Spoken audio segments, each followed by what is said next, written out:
بسم الله الرحمن الرحيم سبح اسم ربك الأعلى الذي خلق فسوى والذي قدر فهدى والذي أخرج المرعى فجعله غثاء أحوى سنقرئك فلا تنسى إلا ما شاء الله إنه يعلم الجهر وما يخفى ونيسرك لليسرى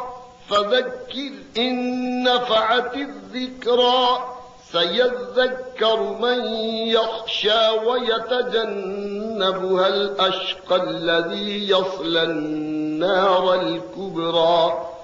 ثم لا يموت فيها ولا يحيا قد أفلح من تزكى وذكر اسم ربه فصلى بل تؤثرون الحياة الدنيا والآخرة خير وأبقى إن هذا لفي الصحف الأولى صحف إبراهيم وموسى.